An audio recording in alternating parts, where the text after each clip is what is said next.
I can see the record one. Hello, everyone. Can you hear me, Shailaja? Yes, we can hear you. Wait, okay, the recording is on. Thank you.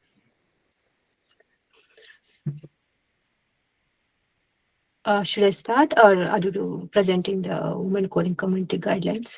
I will. I will share the women coding community guidelines. I'm just sharing my entire screen so I can switch to it. Give me one second.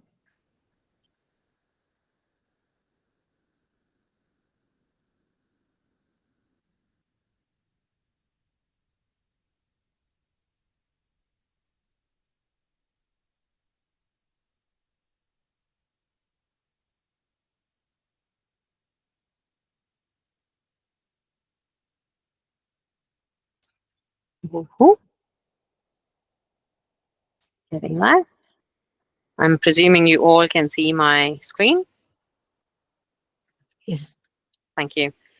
Yeah, so welcome to Women Coding Community, and today we will be having the system design track with Shailaja. Thank you, Shailaja, for being here and taking the time out to help everyone learn about the various things about system design. Women Coding Community, our mission is to build a safe environment. So this we started this community so we can have a safe environment for women to thrive in tech. And our mission is to see women at the forefront of technology and innovation. Our vision is to see women in tech areas through education, support them through education, mentorship, community building, and career services.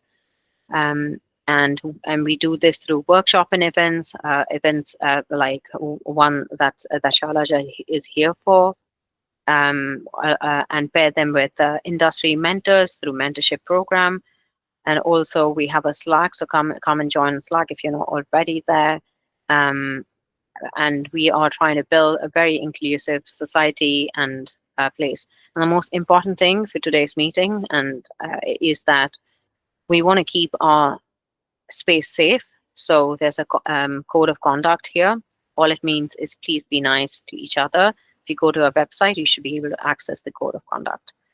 Um, on a side, we have, like I said, the mentorship program, which you can sign up and find mentors. We run regular book clubs. We have the writing, speaking club, and career club, and also the lead code club, CV clinic. So the whole hog. And if there's anything else you'd like to see at Women Coding Community, just reach out to us and let us know, and we'll make it happen. Thank you. And Shailaja, over to you. Thank you.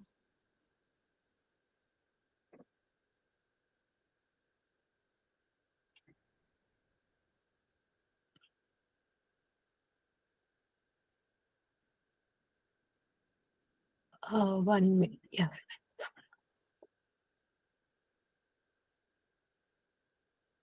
Yeah. So is everyone able to see my screen? Yes, we are. Okay.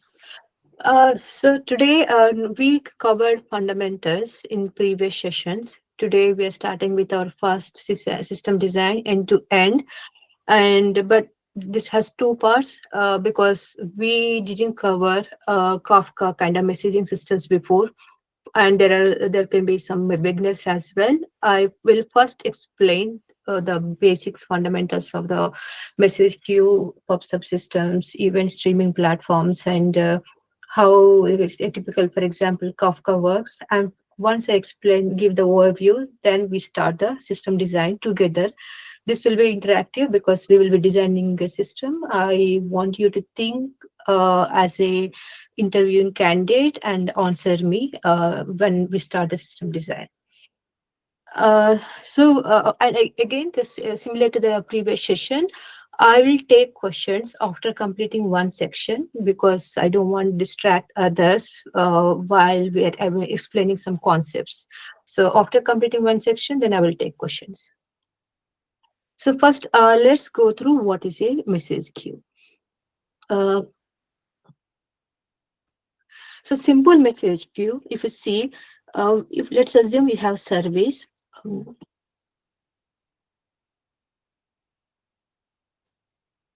Yeah. If you have one service and sending a message to another service, let's say A sending message to B. So in a synchronous programming, what do you do? In, for example, just assume your Java code, you will be saying that send this is to the B and this is my message. And in this case, the A will be the process here, will be keep waiting until the message sent to the B and acknowledgement comes back. In case of it is something like UDP, it doesn't wait for the acknowledgement, but still it has to wait until the message arrives to the destination. At that time, if the destination process is not alive, then the A has to wait until this time is out, and then A realizes that it cannot progress further if the message is not received by B. So this is typical synchronous programming. Now we may not need synchronous programming every time. So in some places we use asynchronous programming because that's more efficient. We don't expect B to be alive right at that time. We simply put the message into a queue. Okay, this is your message and that is for the B, and the A will simply put the message here, say that async send, and it will keep continuing with the rest of its work. If B is not alive at that time, B can come back a bit later and go and ask, okay, get me messages which were sent to me. It's something like your WhatsApp messaging, where when someone sent you a message, you need not be online at that time. When you are online, you can go and poll what are all the messages you got when you were offline. So this is asynchronous communication. Now, in this asynchronous communication, there are many variants. First, point to point. So in case of point to point, the sender sending messages to particular destination. For example, A is sending message to B. Something similar to your one-on-one chat windows with your friends. And these are typically when someone says message queue, the older system, this is the typical one. Point to point was the older kind of message queue system. So still in the semantics, we assume that a simple message queue is a point to point. The other option is the other alternate is pub subsystem. For example, if the BBC channel posts a video of a news something, then that goes from BBC to all the subscribers. Uh, so this is like one place, one sender to the many destinations. Here, if you see the PubSub system, when it doesn't need to, the message doesn't need to be stored anywhere. The receivers will receive the message if they are available for a couple of based on the configured time for a couple of time. If they are online, they will receive the message. Or it could be, for example, if it is an email notification, it will simply send out to all the receivers. But the other one is the event streaming platforms, which are like Kafka. So these are higher end messaging queues. In this one, you can do point to point. You can do PubSub as well with some tuning of the configuration. I will show you later how we can do. And not only that, there can be multiple receivers, each reading in one different locations. Let's say this is receiver 1, this is receiver 2. Let's say there are 10 messages in the queue, and there can be multiple producers sending messages to the message queue. While receiver 1 is reading from, it has already read till here and still continuing reading here. Probably receiver 2 is reading from here. So this is streaming. For example, if you assume, let's assume we are doing the live streaming, this session, let's assume we are doing live streaming on the YouTube, for example. So you join a few minutes later, then you probably starting streaming from the beginning. The person who joined right on time, they are streaming a bit ahead. So the person who joined before, they are streaming here. You just join, you're starting streaming from here. So just because you're a few minutes late, you didn't lost any data. You didn't lost any part of the session. You're starting from the beginning. The other person doesn't need to wait for you to catch up, and the other person is continuing going ahead with where they are. So this is the event streaming platform. So these are the three different types. Today, we'll be designing an event streaming platform. The same event streaming platform using combination of different different configurations can be done as a point-to-point as well and pops up as well. So today, once we do this design, you will be able to answer any system design interview questions on the message queue, pops up system, event streaming platforms. So this is basic of message queue. Yeah. So because you need to, when we are starting system design, you need to be able to answer functional requirements. I will give you a bit of the features that even streaming platform does. So then we can get into the on functional requirements, and you can answer them when I ask you. So in the event streaming platform, there are multiple receivers. They are reading at different offsets in the message queue. And these we call them consumer groups, or we can call them categories or consumer groups. And in case of distributed scalable messaging platforms, there can be multiple consumers within a single consumer group. If one consumer dies, the other one can pick up. So how we are going to design, we will be designing all this, but I'm explaining the features because I wanted to start with all this, keeping all this in the mind. And similarly, other consumer groups as well can have multiple consumers. If one goes out, the other one can pick up. And we try to make the message queue scalable. I will show you how in the design while we go further. And we handle parts of the message queue for the parallelism and the high scalability. And we also do the replication for the high availability. So all this will be part of the system design that we'll be starting with. And there are a few other semantics. When message is sent from the message queue to the consumer, there are multiple options possible. One is at least once. That means the message which is sent to the receiver is received at least once, but in some corner cases, it is possible for the receiver to receive the same message more than once. And we also discuss how to handle those situations if we don't want that to happen. The other option is at most once. That means no matter what, the message queue never sends more than once to the receiver. And other one is exactly once. This is more complicated to implement. But in this case, the message queue, the Kafka, for example, has to ensure that the message is sent exactly only once. So now we come back to the system design.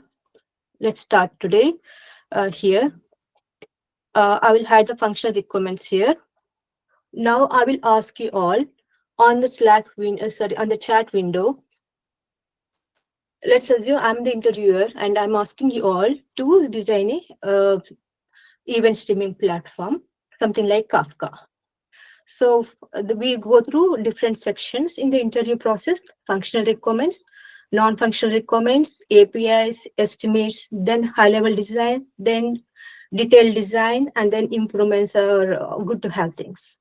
So in the functional requirements, we mentioned what functionality-wise, what do you think the system need to have? And for example, what are the different features or configuration options we need to have? And some of them are must to have, some of them are good to have, some of them are optional. So, but even though you're not addressing all of them in a system design interview, because the design interview is usually around 45 minutes, and designs are very complicated, you may not get time to cover up everything in detail. But in the functional requirements, it's good to tell them that I think these are the different features possible, but in this design, because of the time and scope, I would like to prioritize these features. I will keep the other one as a good to have. If time sufficient, I will cover them. Otherwise, I will keep them optional. So that's how you mentioned them. That's not because you need to address all of them. That's because that tells the interviewer your thinking process. So, for example, in a real job, when suddenly your director has come, he said that he simply gave you one line of statement saying that, okay, we need this kind of system, and he vanishes from there. From there, you as a senior engineer start working from there. So from that one line of statement, you first have to understand what are all the requirements, what are the functionalities the system need to address, what are good, what need to be addressed immediately when we release the initial feature, what can be postponed to later as a good to have, what are other things which are optional, we may implement them if any of the customer really need it, otherwise we can keep them abandoned as well. So that is how thinking process of senior engineer usually have to be. That's the reason interviewer want to see your thinking process. So it doesn't mean that you need to implement all the features. So now list out, each one of you list out what are the functional requirements for this event streaming platform, a messaging queue or a pop subsystem. Just write down on the messages. I'm reading them.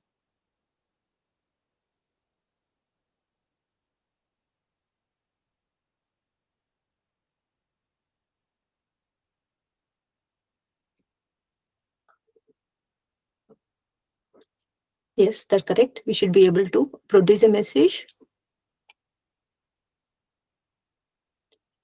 Assume that you are the customer or you are the developer and think from that perspective and mention them. It's okay.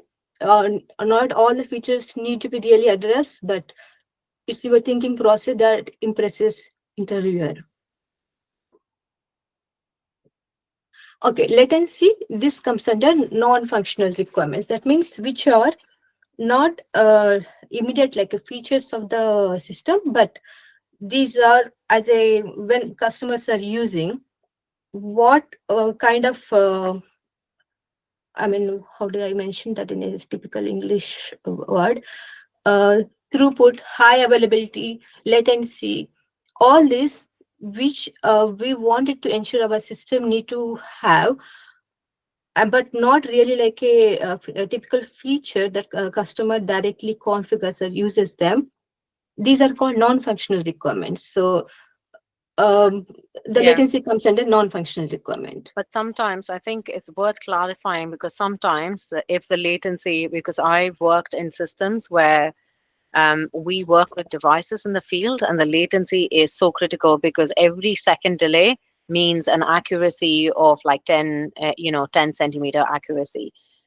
So at that point, like latency also becomes like, hey, it's something, and this is why we're going to build a system this way because we want certain latency. So I see where you're coming from. In general, it is true, but it's also like sometimes latency defines how you'd want to build a system because it'll drive that latency and it's like a requirement that needs to be there. Like then you will switch to XMPP or MQTT protocol. So you'll make some decisions on what protocol you'll also use to keep all this latency low. Oh yeah, actually, that's true. So, for example, even if we are designing a very good message queue with all the features in it, but it is taking 1 week to deliver one message from producer to consumer, then there is no use of such a system. So, the non-functional requirements are also equally important, critical as well, and that we consider them. In fact, in a real systems in the corporates, we don't really differentiate them like a functional, non-functional, but some reason the system design interview formats are established this way, and I need to train them for I need to train the candidates here for that format. Absolutely, absolutely. I come from a I come from a domain where like the speed is very, very important. So yeah. I also wanted to say, the event messaging platform, um, the event streaming platform, sorry, the event streaming platform and the comparison to like say PubSub as we discussed. So PubSub has like topics, And it is like usually this event streaming, which is almost like real-time data, like fast data that's coming in. You could potentially use PubSub. Like say, for example, Kafka is a event streaming platform. It means it could be using a PubSub to implement its event streaming.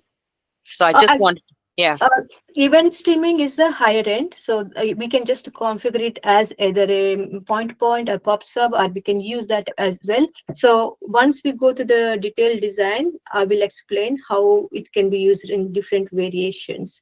So I will keep that for a side, because they first need to understand the consumer groups, how we configure consumers, consumer groups. That's when they will be able to do that.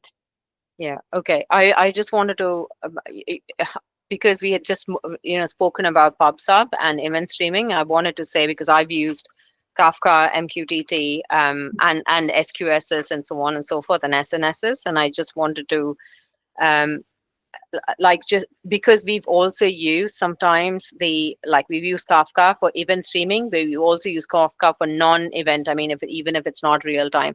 So I just wanted to highlight the fact that sometimes these event streaming platforms it can work the other way, even if you didn't want event streaming. So let's see the what we got. Ability to handle duplicate events, preserve the order of events. Yes, order preserving is a functional requirement. Duplicate events. So when a producer sends a message to the message queue, even the producer sends the same message again. Um, there is in that case, for the message queue is a totally different message. But the duplicate events at the receiver side, consumer side, that's where, yes, as we discussed, we need to ensure at least one of the variants, at least once, at most once, or exactly once. Usually, at least once is the preferred one. In this design, we'll go with the at least once. Then system should be able to register new subscribers. Yes, that's correct. The consumer should be able to subscribe and have a max or min limit. Right. Then usually in the real system there are max and min limit. Right now in this design we are not discussing about that one at this time. And receive messages from one or many publishers. Yes, that's correct. Can have multiple producers. Deliver the message to one or many subscribers. Yes, there can be many consumers. Remove the message from the queue after delivering, and maybe first in first out like a queue. Yeah. So there is a how long the message stay in the queue. Yes. So the message retention is as well as the functional requirement. So I have listed some of them here. There can be many more possible, but some of them which we want to consider in this interview. So we tell the interviewer that, see, producer should be able to send messages to the message queue. Consumer should be able to consume message queue. Message size range, you can ask interviewer, or you can say that I'm assuming a typical message size is around 1 KB, or you can choose any comfortable number, something like 5 KB, but not like a 1 MB or 1 GB, because we want to keep the messages small sizes. If someone need to send a very big images or videos or something like by any chance in the message queue, what they can do is they can keep the actual message in the object storage or S3 or somewhere, and on the event queue platform they can send the link, the address of that message in the actual message. So that's the reason the message size can be quite smaller, like maybe average 1 KB size or 5 KB size. I don't know exactly what is the Kafka size that it supports, but you can assume some numbers like a 1 KB or 5 KB. Then deliver messages in order. Yes, that's very important, because when producer sending messages, let's say in some systems the order may be very important. Let's assume I'm backing up a data storage system from primary to the secondary. In that case, if I'm reading all the data records from the primary and sending it to the secondary, the records can be dependent on the timestamp, on the order of the write, etc. So in those cases order is very important. And second thing, let's deliver at least once. Yes, the semantics, we will discuss about this much in detail later on. So let's assume we are in this example, we are supporting at least one delivery semantics, and messages older than, let's assume 30 days, in this case 4 weeks, can be truncated, deleted from the message queue. There can be other option like, instead of truncating, archiving as well. But archiving you don't need to really support, because the consumer of the message queue itself can be a archiving job. So they can just read from the message queue as a consumer and store it into the backup. So that's use case is possible just as a consumer. So we don't need to really support that in the message queue configuration. The last one is supporting consumer groups, each with their own offsets. So some consumer groups means, as I mentioned, uh, different kind of services. For example, let's assume let's take one use case for this design, so that you have an understanding of the use case. Let's say I'm developing something like e-commerce platform, something like Amazon. The there Let's assume the orders services which are taking the orders are producing the orders and putting them into the message queue. And these orders which are being sent to different services in the downstream. So here the one which is taking the orders is the upstream. The downstream, there can be multiple services. For example, one is order fulfilling, which sending to the sellers. For the sellers, okay, you got this order, fulfill it. The other service can be the billing, saying that, okay, for this order, this is XYZ amount, and deduct from the payment section, or do the accounting, calculate revenue, etc. So it can be billing service. So and within this single category, we call this as a consumer group. So billing service is another consumer group. Order fulfilling system is another consumer group. There can be more than one consumer. So a group of consumers working towards one category are called consumer groups. Similarly, there can be more than one consumer in the billing service as well. So we'll keep this use case in the mind for entire this design, so that we can work on this design better. Now, once we have listed these functional requirements, you can list more functional requirements if you want to. For example, I wanted to support bigger messages size to send images, etc. But all those things you can negotiate, saying that these are good to have. I would like to discuss this later if time is sufficient. So those kind of negotiation you can do at the functional requirements stage. But it's better to do that, because you and interviewer agreed on what we want to do in this 1 hour of the interview. Otherwise, if you take too many in the plate, it can complicate the design, and we may run out of that time as well. And you may probably, depending on the interviewer, we may probably caught up in a pigeon hole in one particular topic, and you couldn't get time to cover the breadth. So choose wisely. But better you always list out what are all the possible features, and then negotiate what are the ones you want to cover in this interview, what are other ones which are good to have. Now again, I'm heading.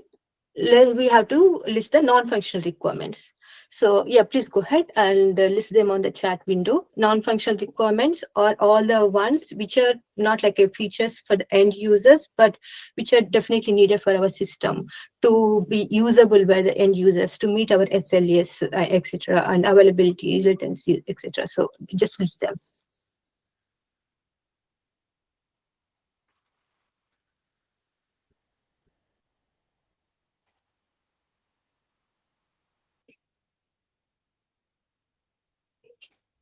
I'm waiting. Is anyone writing?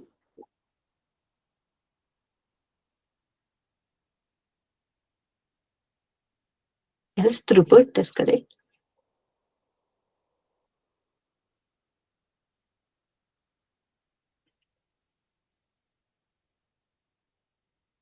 Go ahead, write anything in your mind. It's just like a mock interview. There's nothing wrong or right.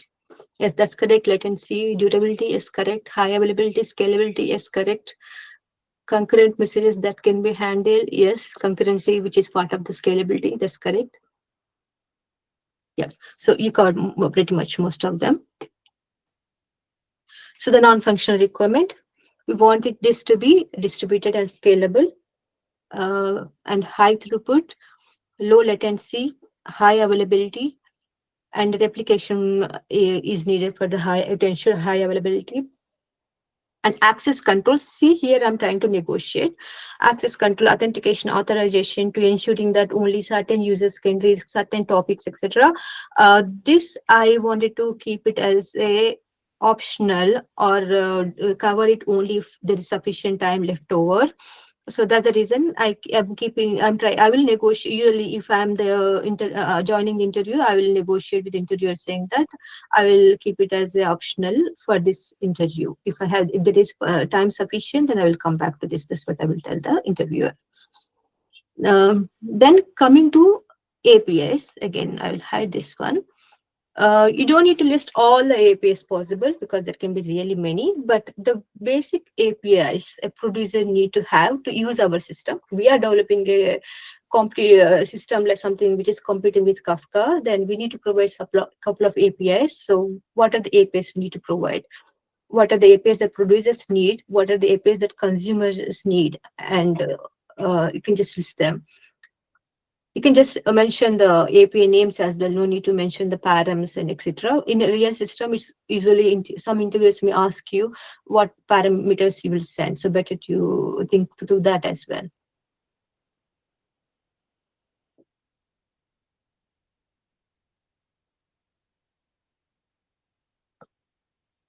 Yeah, write down what are the APIs producers needed.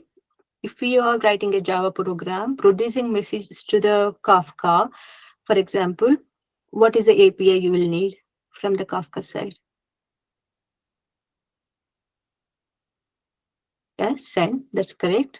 Close, or you can say flash, okay, just send this message out. From the change stream, what do you mean by change stream?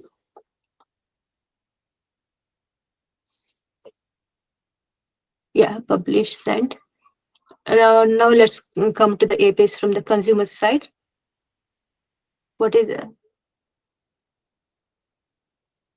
stream of events? Yeah. What are the APIs needed from the consumer side? Consume message. When you consume message, what do? We need to update the offset. So we need one API to say that, update the offset.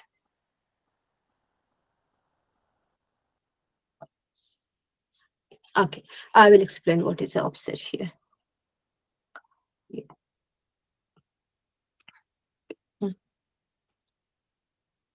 So these are the APIs.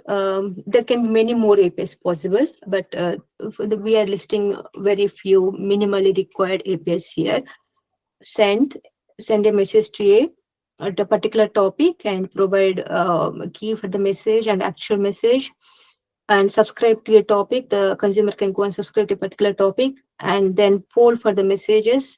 Subscriber can go and can say that give me messages, and we can optionally mention the timeout value in case there is no message in a message queue, or if there is a connection problem, we should be able to time out instead of waiting indefinitely. And then commit. So the offset, I will explain this in the design, deep design down the line. Then admin APIs. So usually I think you don't need to really mention the admin APIs because admin can do many more function jobs. So I just listed them here. Then estimates.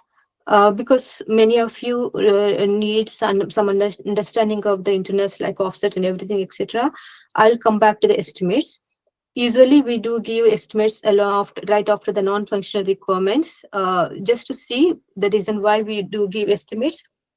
Even in the real system, for example, if I'm developing a totally new feature for an organization, I need to first understand what is the approximate storage I need, what is that approximate network bandwidth and throughput I need to support, etc. Because based on that, I need to go and ask infra teams to give me, okay, I need this much storage for my feature.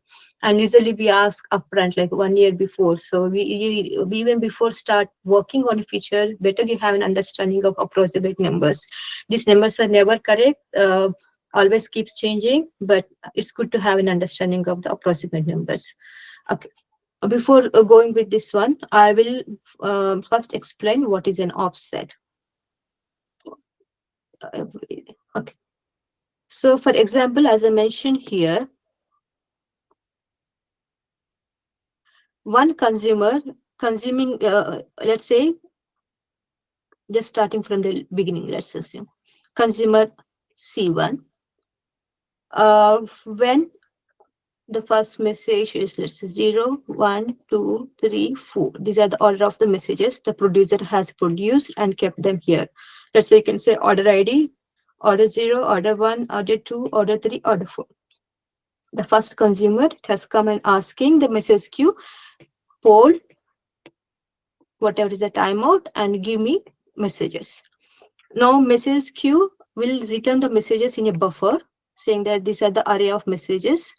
Now this buffer probably, let's say, a typical size of a disk block, which is let can be, let's say, 4 KB. Let's assume. Just assume our average message size is 1 KB. So how many messages can fit in the buffer? 1, 2, 3, 4. So the 0, 1, 2, 3. These messages have come back to the consumer C1.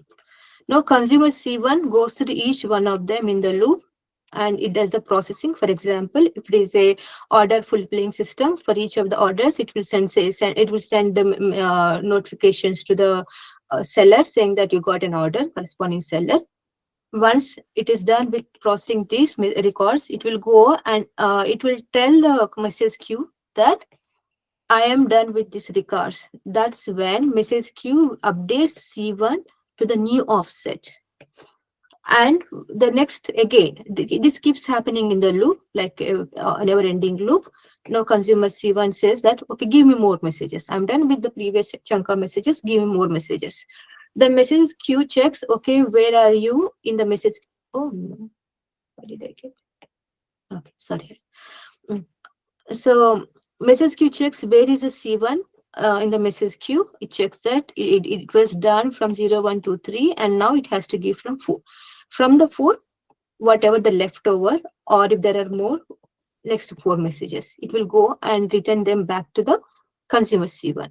Now consumer C1 gets 4 and says that, okay, commit, update the offset. Then message queue updates that, okay, C1 has completed all the messages, and it will be notified only when there are no more new messages in the message queue.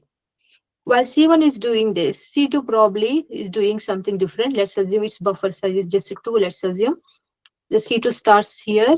Initially, it gets these 2 records. Once C2 is done processing, the message queue updates its offset to this here. It gives 2 more records and then updates offset to here, so on. The offset is the which record, what is the current record a consumer is reading in the message queue. That is the offset. So I'm not sure if there are different systems implementing a offset in different way. I didn't have a look at them. For the Kafka, the consumer has to say that, okay, I'm done processing these records, update my offset. That means update my current record to the after this one, whatever I consumed so far, after that one, the next one after that. That's mainly because, for example, if you don't, if the consumer is not telling what is my, not saying that I'm done with these records, it is possible that records are lost. For example, C1, it has asked for the records when it was here, C1. Let's assume 4 records are given by the message queue to the C1.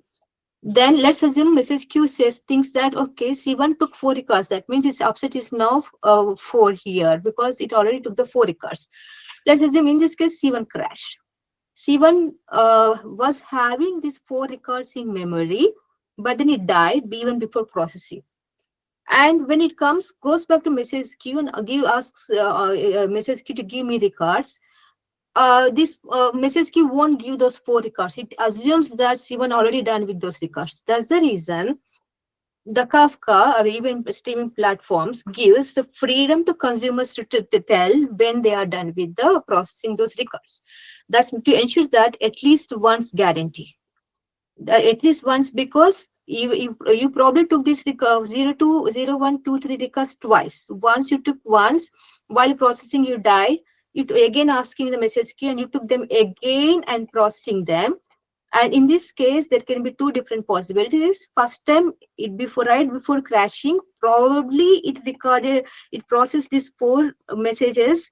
It really sent it to the seller, but before acknowledging to the message queue, it died. In this case, these records are processed twice. That means seller is getting these orders twice. But seller should be able to identify that this order ID I already received. It's a duplicate request. So in this case, seller will be should be having mechanism to identify duplicate requests. This is called at least once. That means it is in some corner cases, not every time. In this kind of cases, it is possible to get a set of records more than once. But at least once is definitely delivered, because the offset is updated only when Siemens says I am done. Otherwise, offset is not updated. The other option is at most once. In case of at most once, the default the other behavior we mentioned, the consumer the message queue doesn't need to wait to consumer to say that I'm done with this messages. In that case, it simply says that okay, take your 4 records, I'm updating my offset, your offset here, and it doesn't really care has consumers even successfully processed those 4 records or not. That means that's at most once. I'm giving you once, and after that, even if you fail, I'm not giving you back. So that is at most once. But this at most once is not really bad in all the cases. This is suitable in some situations, like for example, analytics. In case of analytics, you are doing aggregations and large amount of data. And it is okay even if you miss few records. For example, if you are making aggregation on millions of records, if you are missing 4 to 5 records or maybe 10 records, the average amount doesn't vary a lot, to be honest. So in those cases, it's okay to have at most once. So that is the at most once scenario. And the third option is exactly once. In case of exactly once, I'm not very sure. I used to remember how Kafka does exactly once, but it's very difficult to very complicated to implement, because in this case we need to ensure that consumer is never sending a duplicate record to the seller. At the same time, consumer is not losing them as well. So how do you ensure that consumer after receiving these records never died and processed it definitely and not receiving them again? So I forgot, to be honest, how exactly once is implemented in Kafka. I have to look at it. So this is but the overall exactly one semantics is in between, where the message queue is taking the responsibility of ensuring consumer is receiving exactly once. But that will impact implementing that option will also impact the throughput, because queue has to do a lot more work. It can impact the performance. But exactly one scenario is usually used something like transactional systems, where banking transaction, those cases we cannot tolerate having same request more than once. But usually in practical systems, the receiver does its maintains its own mapping, and it will be able to detect the duplicate records. For example, banking system, after they receive a request from the Kafka, it will write into the, for example, database table, let's assume, and when it is trying to write another record, then the database will immediately, the primary key constraint will immediately fail, saying that this record already exists. So the receiver can have its own duplicate checks. Implementing exactly once in the message queue itself is very complicated. I can, but still better we understand how they are implementing. I can look up the Kafka code and let you know in offline in the Slack channel. I just forgot, sorry. So yeah, so that is that's the offset, and that's at least once, at most one, exactly once in scenarios. So here we deviated a little from the system design and went into the internals, because as I mentioned, we have two parts here. We need to cover internals as well for people who are not aware of this before, and also we are designing our own system as well. Now, so now we are having functional requirements, non-functional requirements. We have listed APIs. Estimations is a bit complicated for beginners. So, and this is the first system design we are doing. So I will cover it up once we are done with the design. So that makes it comfortable with the calculations. And then we have to give a high-level design. The high-level design is just like a whatever you're having in your mind, the high level, how it has to be. You just make a diagram. And for example, in this case, we want to have many producers. We can have many consumers. In between, the message queue is sitting there. Producers sending messages to the producers sending message to the queues, and consumers consuming from the message queue. So this is a high-level design diagram. From if it's like looking at the design from very far without really looking into the internals. Once you make it a high-level design diagram, from here you dive deeper. So you need to dive from deeper in each of the components from multiple perspectives. How to make them scalable, how to make them highly available, and how to make the how to ensure the storage is storage is handled well to ensure the high throughput and the low latency. So from all the non-functional requirements angle and functional requirements angle, we need to dive deep into each and every component. So that's how we create a detailed design diagram eventually from the high level design diagram. In a real interview, it's when you are really stressed out and you are worried in the interview, making these diagrams in an online interview is definitely difficult. If on a whiteboard, a real whiteboarding session, you can do system design very well because you can just scribble faster. Your interviewer is standing beside, you are working both together like a co-worker, so you are having more freedom there. But in an online interview, you will spend some of the time just making arrows there.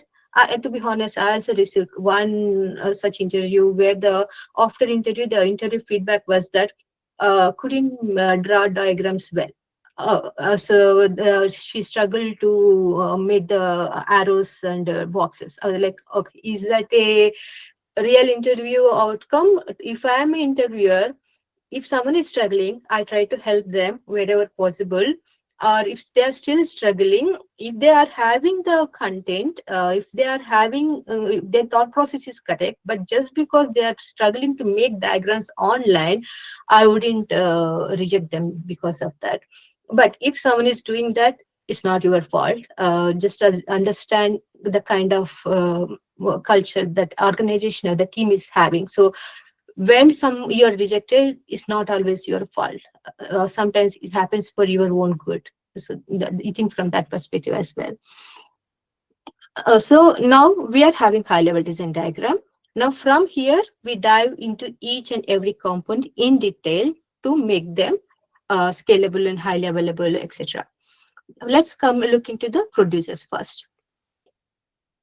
So producers are usually the applications or services. For example, if it is an Amazon or even our e-commerce system, the service which is taking the orders, the service probably having multiple instances running. Okay, I already made a diagram, but I don't want to show you complete diagram because I want to make you think.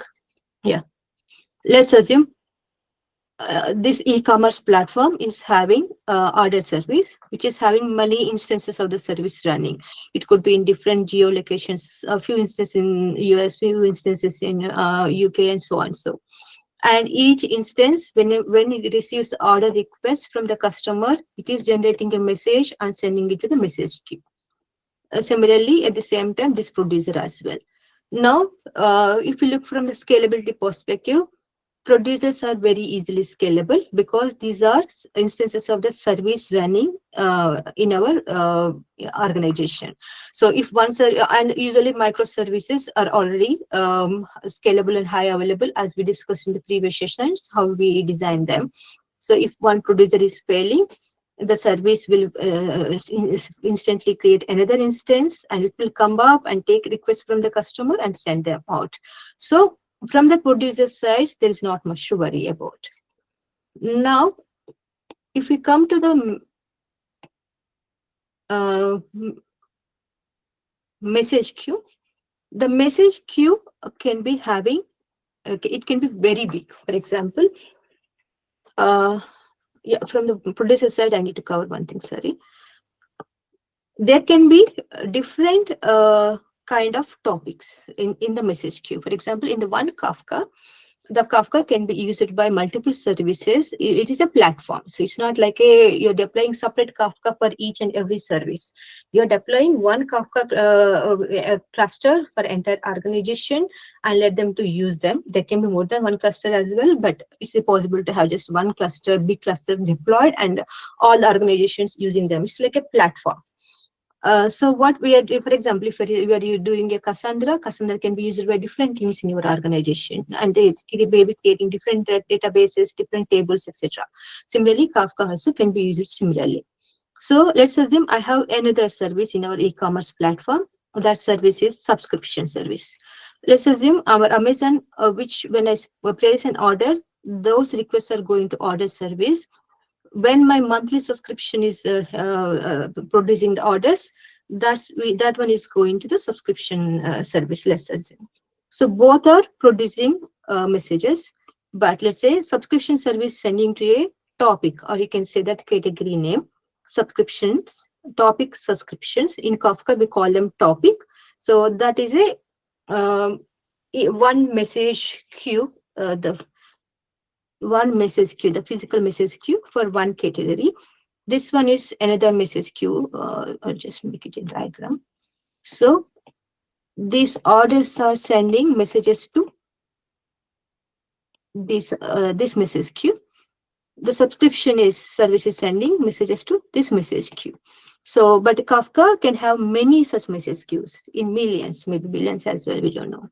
And for each of them, how do we differentiate? Logically, we call them topics. This is one topic, this is another topic.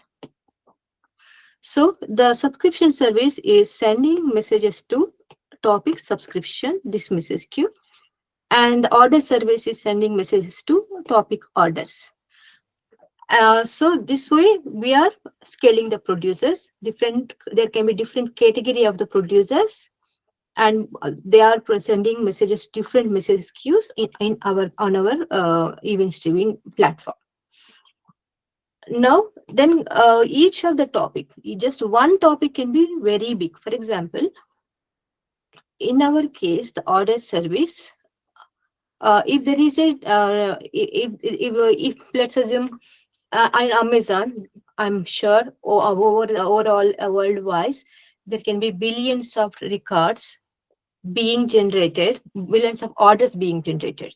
And if the topic is storing all those messages in one shot, the topic can be very big. And all those orders, even if one message is just 1 KB, 1 billion orders, that's like 1 billion 1 KB records cannot fit into one system. That means one server. That means we need to scale this part as well, the message queue part as well. So how do we scale? As we discussed in our previous sessions, we need to split the message queue. We split them into the partitions, and we distribute them into different servers. So that is how we did scalability when we discussed about the storage, right? So similarly, if you see one topic, we divided them into different partitions. And here broker is a server, the node, the actual node. And in one node can be having storing multiple partitions, and one topic can be distributed to multiple nodes. Similarly, this one also, it can be distributed to multiple nodes. And for the high availability and fault tolerance, we store replicas to on other nodes. So do you remember how we did the high scalability of the storage systems before? We created partitions, distributed the data based on the partition key, and we stored the replicas of those originals, the primaries, on other nodes. So even if one node fails, even if this node fails, other nodes can have the replicas, so we can recover the data. Similarly, is only difference is here the partition is a chunk of the message queue. One message queue chunk here is called a partition here. And we are having this, let's assume this is the primary, then these replicas are on other nodes. Even if this node goes down, other nodes can take over. So now we are scaling the middle part.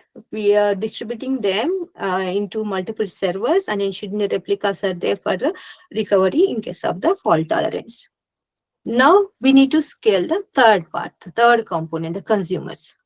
As we discussed,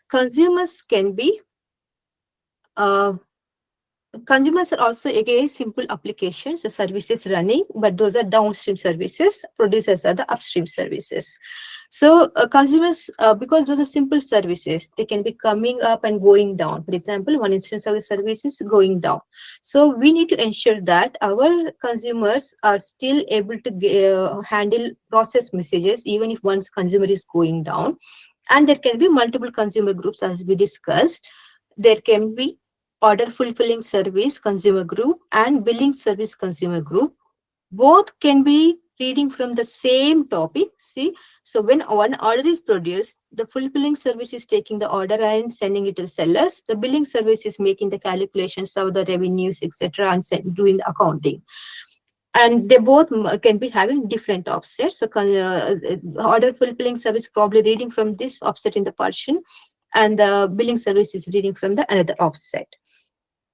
And the same consumer can be reading from multiple topics as well. For example, the billing service is doing the calculations for both the normal orders that we generated and also the subscription orders generated once in a month, because billing service is the same for both of the cases. So one consumer can be reading from multiple topics, and same topic can be read by the multiple consumers as well. So here it's like a many to many.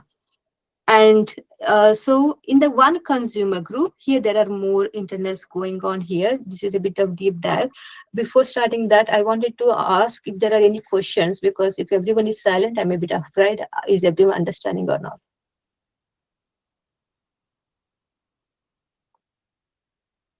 Are there any questions before, because we are getting into more deep dive, and I'm worried. Are you really in sync with me? And feel free to drop the questions on the chat whenever you have. I think when Shailaja is ready, she'll pick up the questions and answer it for you. Yeah.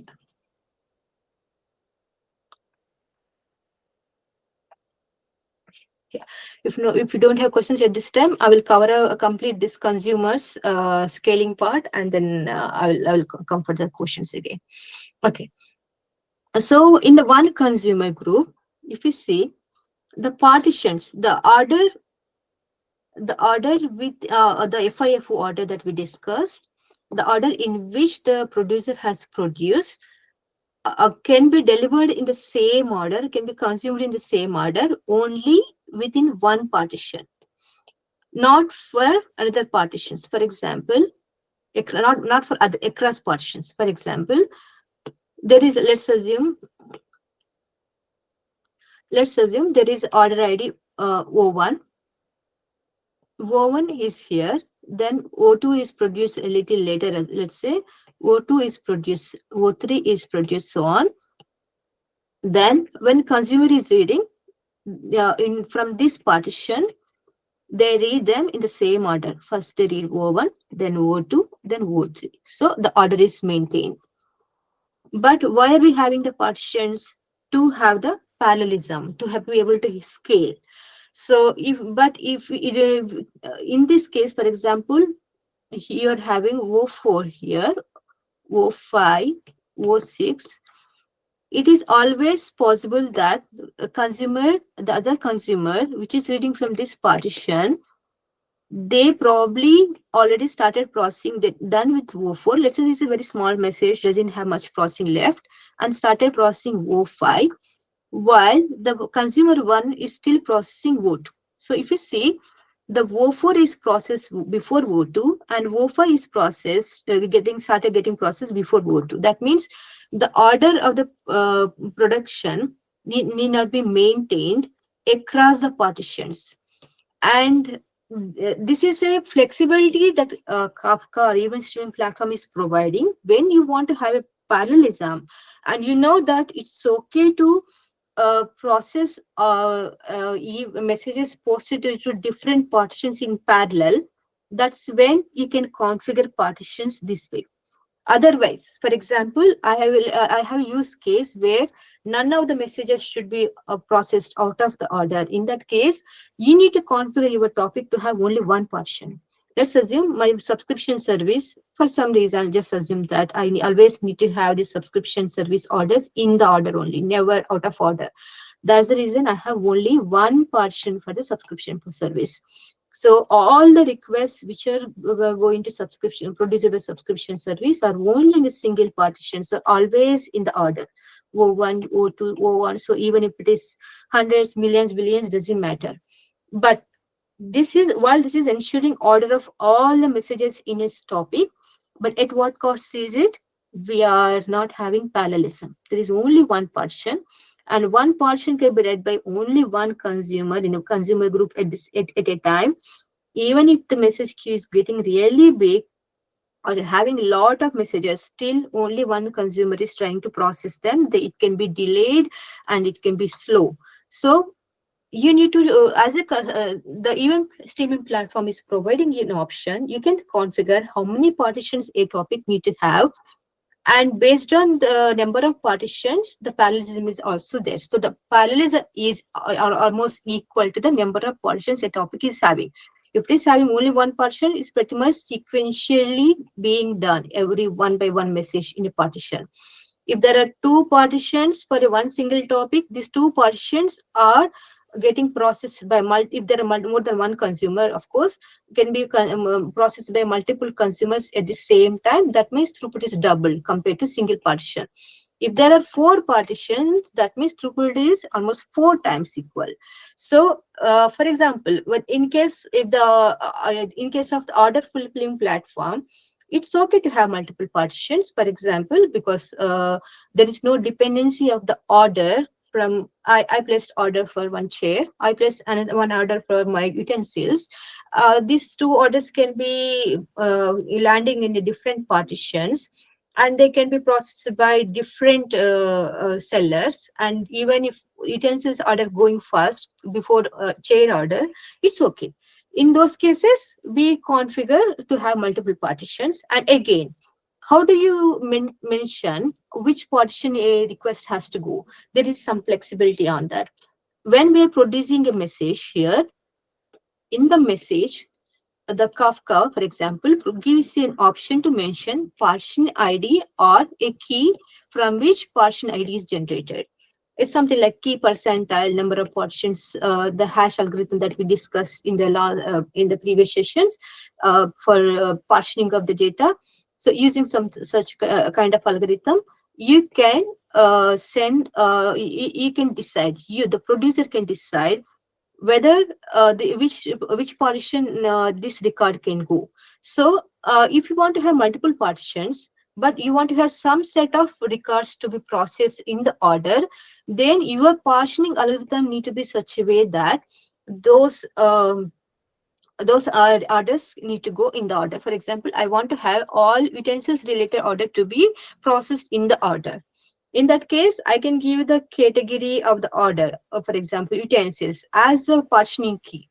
Then all of them will go to the same partition, and all of them get processed in the order sequentially, while other category of orders, for example, as we mentioned, the chairs, they can be processed parallelly by the another consumer.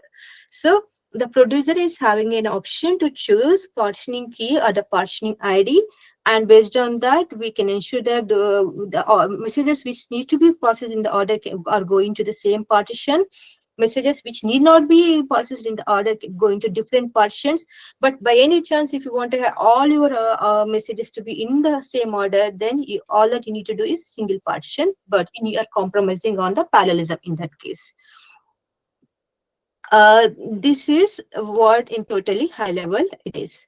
Now, coming to the scalability of consumers again, if we see in one consumer group, when there can be many consumers in one consumer group, And these all consumers are sharing the work of the partitions to be handled. Let's say there are 4 partitions, and one consumer is working on each of the partition.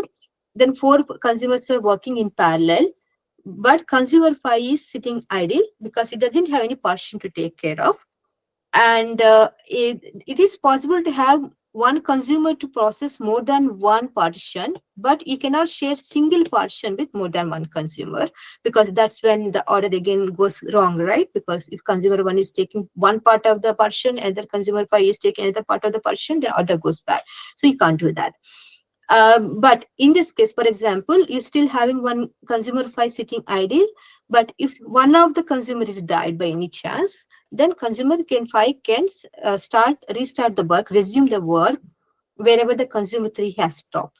When consumer 3 took the records from the partitioning 3, let's say it is at this offset, the state management system, maintains consumer 3 has processed partition 3 till this offset 100. Then when consumer 3 dies, consumer 5 will take over. It does the state management system does the redistribution of the consumers to the partitions. Consumer 5 will start, they take over the partition 3 and start from 100 again.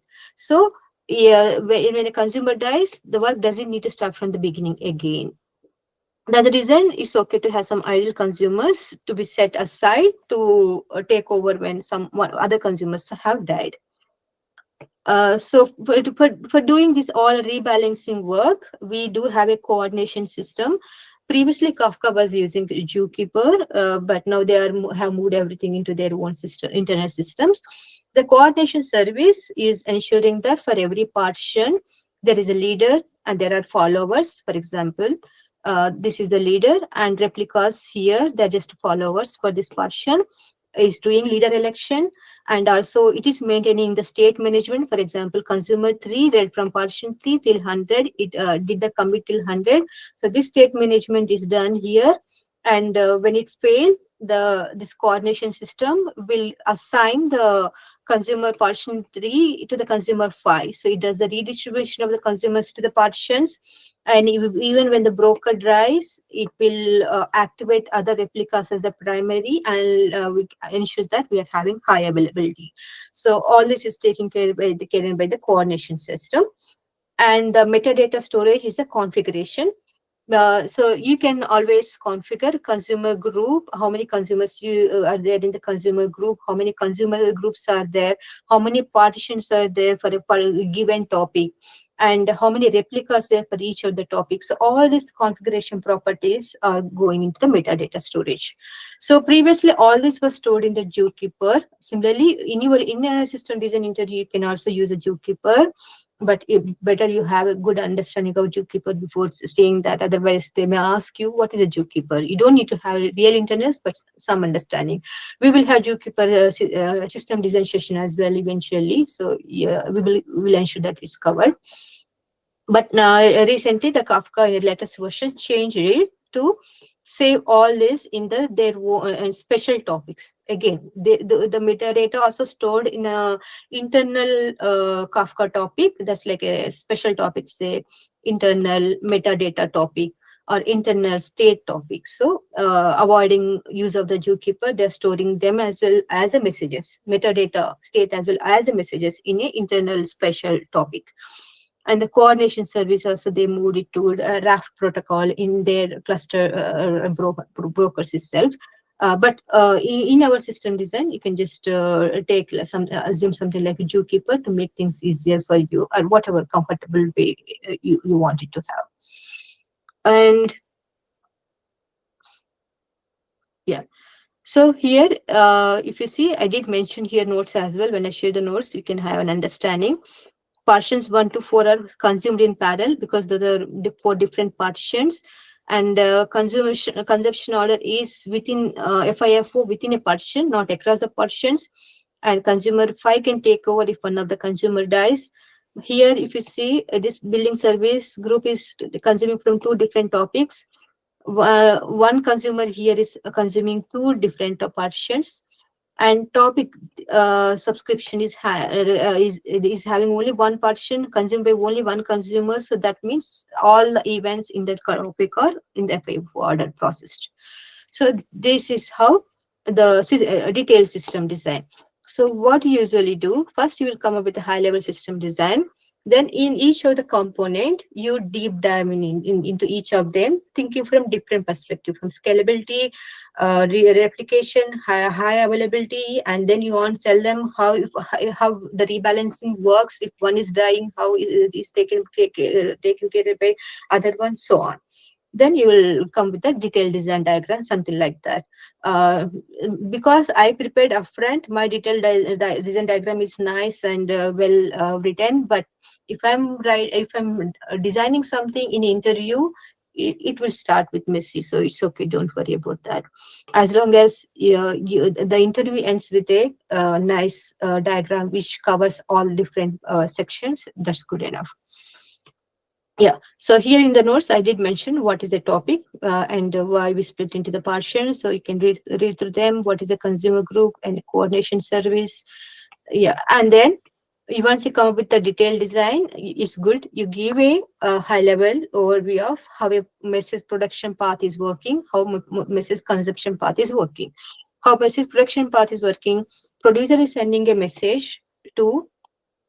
We need a routing logic here again, because there are for one topic there are many partitions. There can be one routing layer here, either in the server, and the producer send message to the routing layer, something like the load balancer we saw in the previous designs.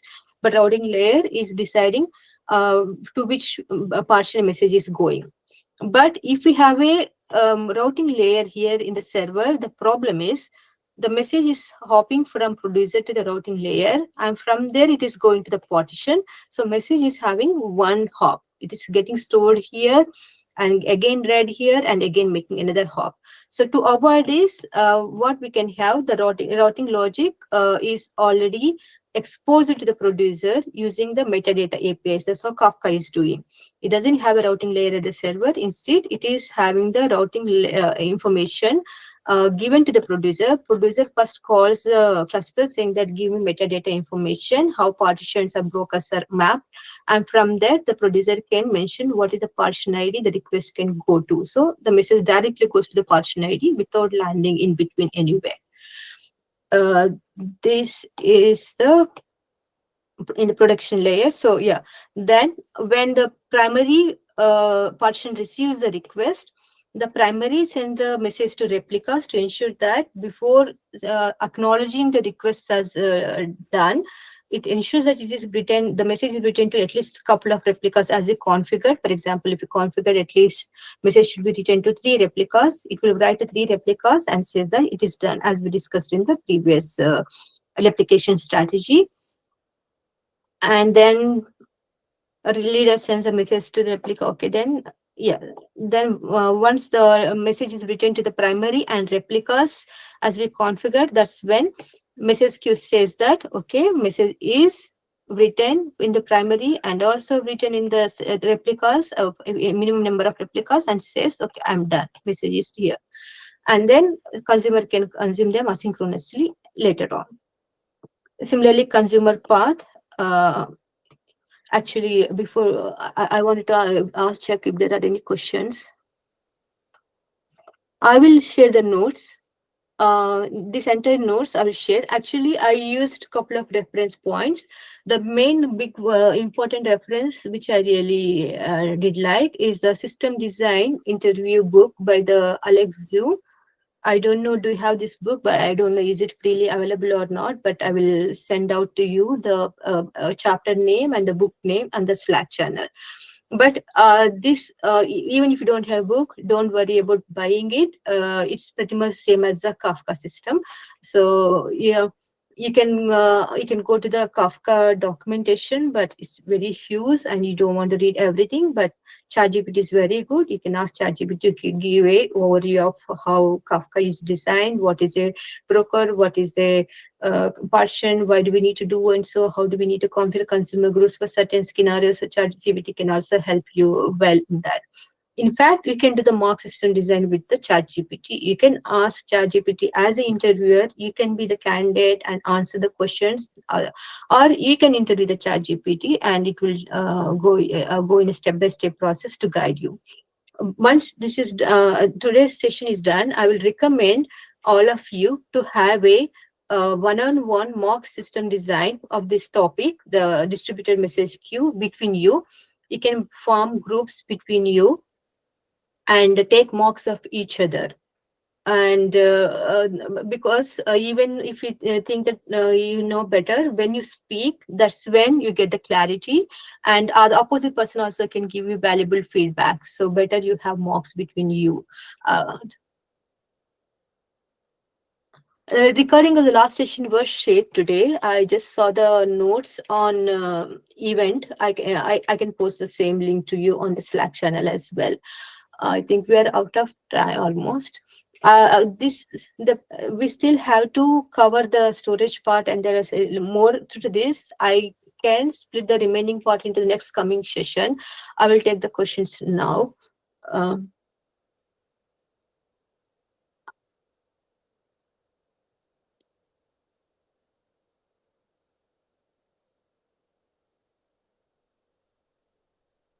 okay.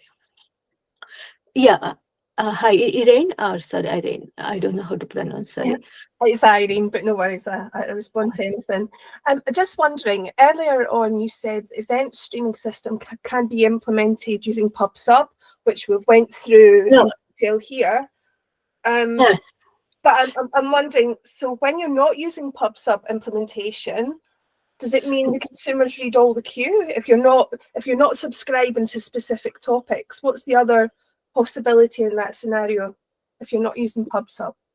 Or did I Actually, that statement is not exactly correct. I would say so. PubSubs, using PubSub, we don't implement the event streaming. Event streaming is having much more higher features than PubSub, but even event streaming can be configured to be used as a PubSub. For example, in this case, if you see here, in case of PubSub, what is expected behavior? We want to able to send message to all the consumer. There can be different consumer groups. We can consumers. We want to send messages to broadcaster, right? So you can have many consumer groups. Let's say I have 100 consumer groups, and each consumer is having only one consumer. Then when there is a message, all that message goes to all the consumer groups. So when you configure Kafka with consumer group of size one consumer, and there are many consumer groups, that is when it acts like a PubSub. I will show you. So let's assume in a typical PubSub, the message queue, the message goes to, let's say, 5 subscribers. Okay. Then I have consumer group 1, CG1 with the consumer C1, CG2, consumer C2, CG3, C3, and so on. Now, when a message arrives, the message goes to all consumer groups. So we are broadcasting.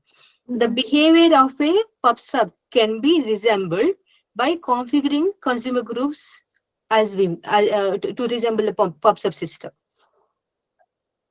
That is one thing. In the PubSub system, we usually don't store the message after broadcasting. So what you can do, now Kafka is giving an option to configure message retention period. You can have message retention period very short, like a few minutes or seconds. So that's how you can resemble a PubSub system by configuring the event streaming system accordingly. Okay. Similarly, you can configure a point-to-point system as well, typical old point-to-point message queue as well using the Kafka. In that case, what you can do, you can have only one consumer group. You don't need to have all this. Only one consumer group, only one consumer. In that case, when a message comes to one topic, that message goes to only one consumer. So that means point-to-point system also can be configured using the event streaming platform. Is the same design, is everything same. It's just about how are you configuring your consumer groups, sizes, and consumers in that. Based on that, you can resemble the behavior of a point-to-point system as well as the PubSub system. Okay, thank you. Thanks for clarification. Are there more questions?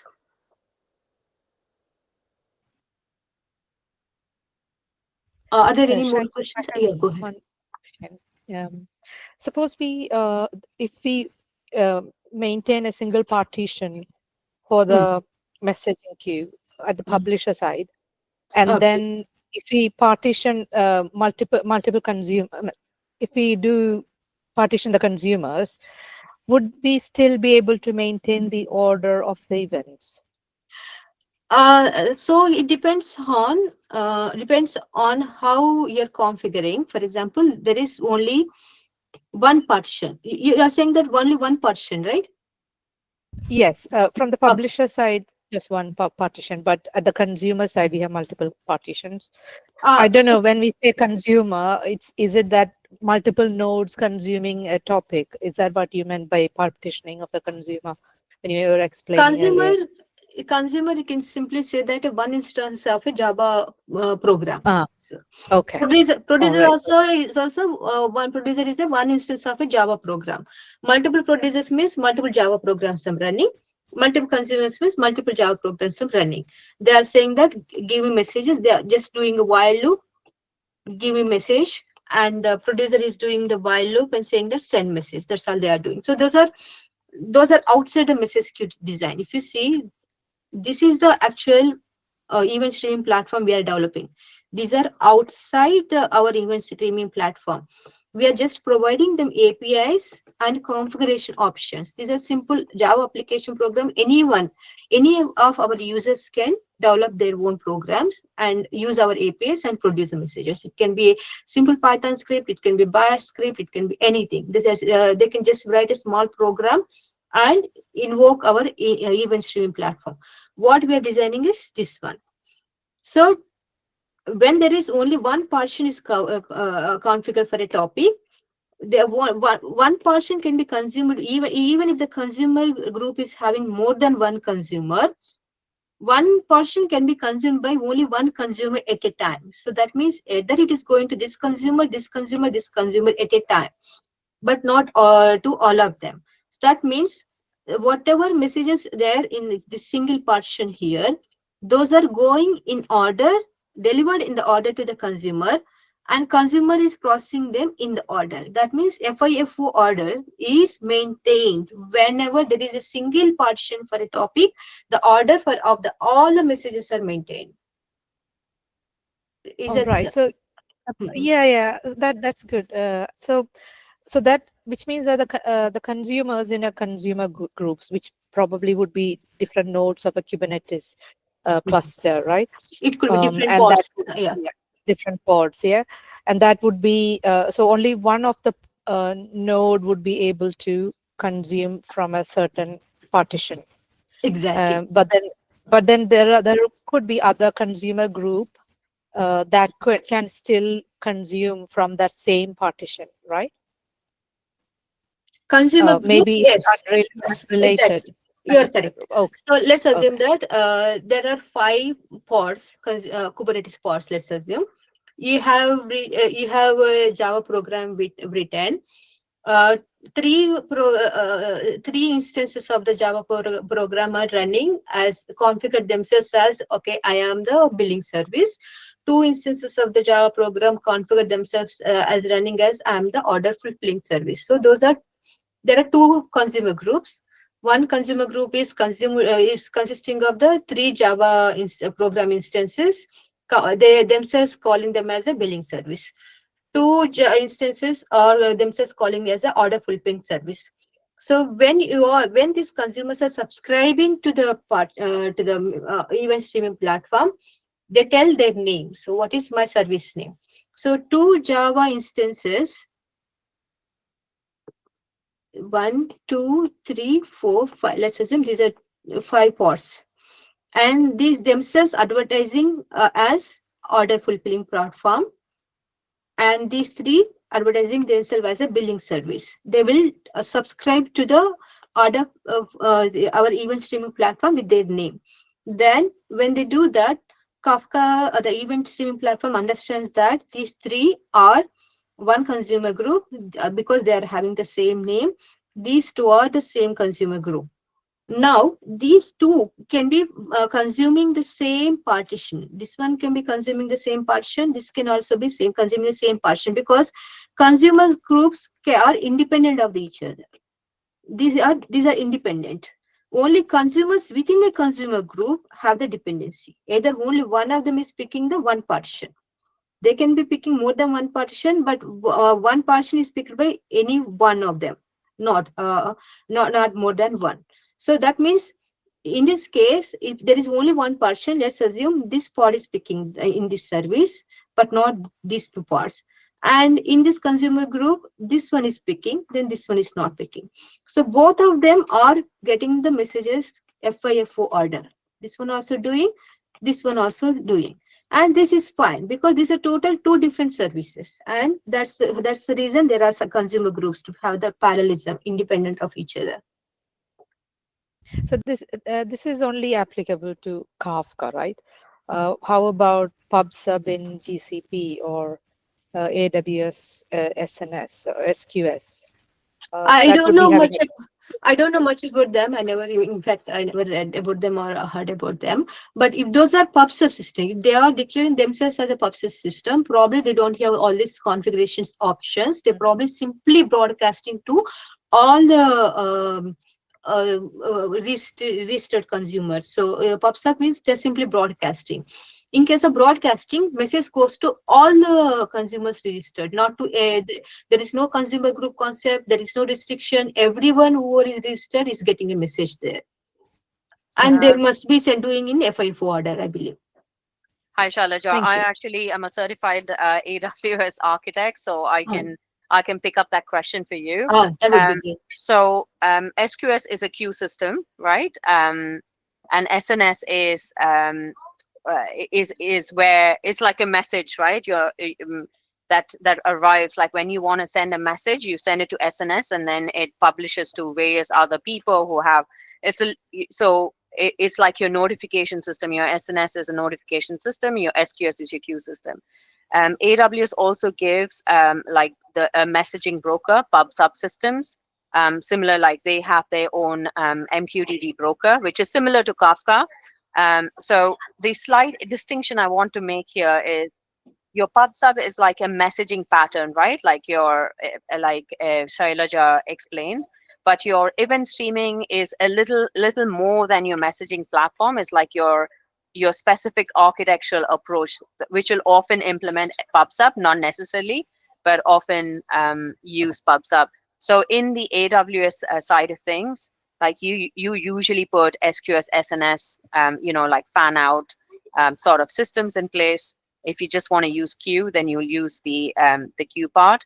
And if you wanted to use like the whole PubSub topics, you will use either Kafka, like Shailaja explained. Like Kafka is really, it's also event streaming in the sense like multiple consumers will get their own record without having to, like when you join, it's like right now, if anyone joined our session, they will all see where Shailaja is talking at the present point. But when you go and look at Kafka, for example, the offset will kick in, which means when you're new there, you will get your entire stream as if you were there from the start, but just at different timelines. I don't know if that cleared your question there, but I was trying to, help answer a little bit at a very high level. Yeah, that's very good. I haven't worked on the PubSub aspect of AWS, but I have some experience working using SQS and SNS. But your name is not appearing here. Is that Rajni who's speaking? I am Rajni. Yes, I can. Hi. Hi. Yeah. Hi. Yeah. Thank you. That was very useful. Yeah. So we are out of time, but we still have more to cover. So I can do this in the next session as the part 2.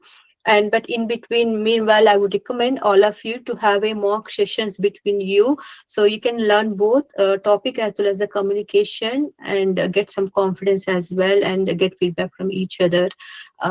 Please make a groups between you and practice the mock interview. And in between, if you want me to cover any particular things on this one, just message me on the Slack. I'll prepare content by next session. I will let you know. I'll explain to you. Many thanks, Shailaja. We are so pleased that you were able to cover this topic. And regarding mock interviews, if you wanted a mock interview, if you go to the channel and say we can organize a mock interview. If you find people who could do this for you, great. But if you want us to organize something beyond like you guys reaching out and having a mock interview, let us know, and we can organize something for you. So that's a very great session. And Shailaja, thank you for making it interactive as well. And thank you all for being here. We'll Thank you, everyone. catch you next session. Thanks. Bye. Bye-bye.